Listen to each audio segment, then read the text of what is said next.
Imagine standing on a windswept hill in the English countryside. The sun dips low, shadows stretch long across the grass, and in the distance you see the silhouette of Stonehenge, its stones glowing faintly under the evening sky. It feels like more than just a monument. It feels like a key, an ancient key to a mystery that stretches not just across miles, but across centuries. That's where our journey begins today, with ley lines, the so-called hidden energy grid of the Earth. Now, what exactly are ley lines? If you've heard the term, you probably know they're described as invisible lines that crisscross the globe, connecting sacred sites, ancient monuments, and mysterious landmarks.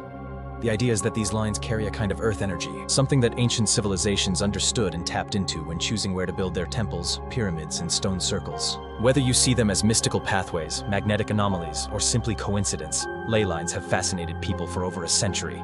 The modern story of ley lines begins in 1921 with Alfred Watkins, a British antiquarian and photographer. While traveling in Herefordshire, Watkins noticed that many ancient sites, old churches, prehistoric mounds, standing stones, even hilltops, seemed to line up perfectly across the landscape. He called these alignments leys. To him, they weren't mystical. He believed they were ancient trade routes, straight paths used by early people for navigation. But over time, others saw something more: the possibility of a hidden grid, an invisible system of energy that had shaped human history.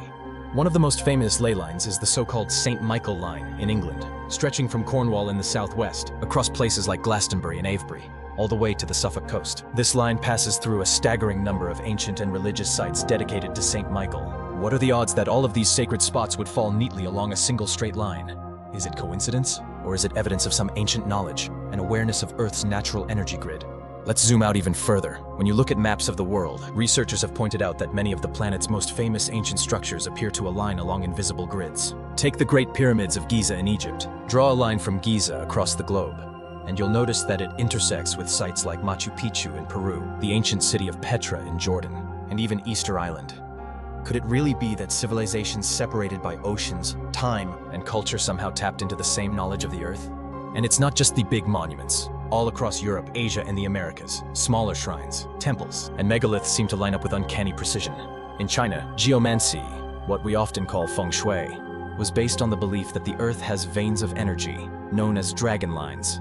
In Australia, Aboriginal traditions describe song lines, paths that trace the journeys of ancestral spirits across the land. In South America, the Nazca lines, those giant geoglyphs carved into the desert, might themselves be markers of these mysterious alignments. In other words, the idea of energy lines isn't just a Western invention. It's a universal human intuition. Skeptics argue that with so many ancient sites scattered across the world, of course some of them will line up if you draw enough lines. They say it's a case of human pattern seeking. We want to see connections, so we find them, even when they're just random. But believers point out that too many of these alignments are just too precise to dismiss. After all, how did ancient builders create structures aligned so perfectly with cardinal directions, with solstices, or even with stars, without modern tools? Did they simply have a better sense of nature? Or were they tuning into something deeper, something invisible? Let's return to Stonehenge for a moment.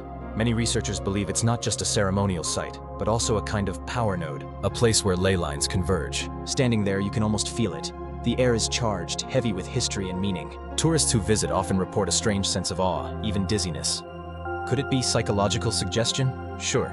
But what if it's also the lingering hum of earth energy flowing through that sacred spot? Travel a little further north and you'll find Avebury, an even larger stone circle than Stonehenge. The Avebury Henge is massive, encompassing not just standing stones but an entire village within its boundary. And you guessed it, it too sits on a ley line.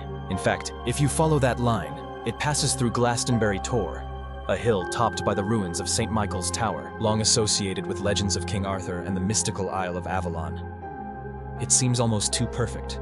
Myth, legend, religion, and geometry all intersecting in one place. And the more you look, the more these threads appear.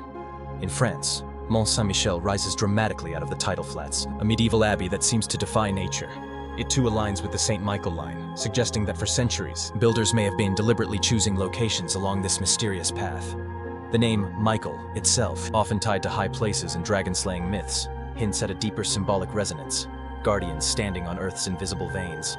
But ley lines aren't just a European curiosity. In South America, the ancient city of Cusco, the heart of the Inca Empire, was said to be the navel of the world, with sacred lines, radiating outwards like spokes from a wheel, connecting temples, shrines, and natural features. In North America, certain native traditions speak of energy paths running through the land, guiding migrations and ceremonies. It seems that across cultures, the idea of Earth energy is universal, even if the names and interpretations differ.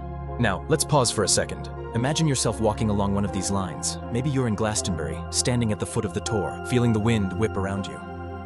Maybe you're on a dusty trail in Peru, gazing at the ruins of Machu Picchu, perched like an eagle's nest in the clouds. Or maybe you're on Easter Island, staring at the Moai statues with their solemn faces turned inland. Wherever you are, you sense a connection, a strange awareness that you're part of something bigger, something alive. Some modern researchers suggest that ley lines might actually be linked to subtle variations in the Earth's magnetic field. Science has shown that certain places on the planet have higher levels of geomagnetic activity. These are the spots where compasses behave strangely, where animals migrate in unusual patterns, or where people claim to feel charged. Could it be that ancient people, more in tune with this natural world, sensed these anomalies and built their monuments there? If so, ley lines might not be mystical at all, but simply a reflection of geology and physics. Of course, the mystical side of ley lines is far more alluring. Some believe that they act like spiritual highways, channels that carry not just energy, but intention. Think about it.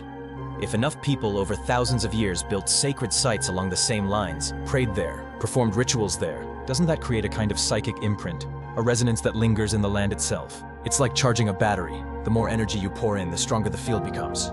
This is why ley lines continue to inspire modern seekers. Festivals at Glastonbury draw crowds who believe they're tapping into the power of the saint. Michael Line. Meditation groups travel to Sedona, Arizona, a place famous for its so-called vortexes, where energy is said to swirl and amplify spiritual experience. Whether you believe in the physics or not, there's no denying the emotional impact of standing at one of these sites. You feel different, and that matters. But here's the bigger question. Why does it matter to us today?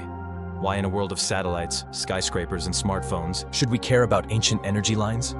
Maybe because deep down, we crave connection. We sense that the world is not just random, not just rocks and soil and water, but something alive, something patterned. Ley lines give us a way to see the Earth not as a dead planet, but as a living web of energy, memory, and meaning. So the next time you travel, whether it's to a local church, a ruined castle, or halfway across the world, ask yourself, why here? Why did people choose this spot to build, to worship, to remember? And what does that say about the hidden geometry of our planet? In the end, whether you believe ley lines are literal channels of Earth energy, or simply symbolic connections woven by human imagination, they remind us of one powerful truth. We are part of a larger story. A story that stretches across continents, across cultures, across time itself. A story written not just in books, but in the stones beneath our feet, in the hills on the horizon, and in the invisible lines that crisscross the land. So, what do you think? Are ley lines evidence of a forgotten science? Or are they simply myths that we tell ourselves to make sense of the past? Either way, they invite us to look deeper, to listen closer, and to remember that the Earth is full of mysteries still waiting to be explored. If you enjoyed this video, don't forget to hit that like button. It really helps the channel grow. Share this video with a friend who loves a good mystery. And if you haven't already, make sure to subscribe so you won't miss the next story. There's a lot more to uncover, and I'd love to have you along for the journey.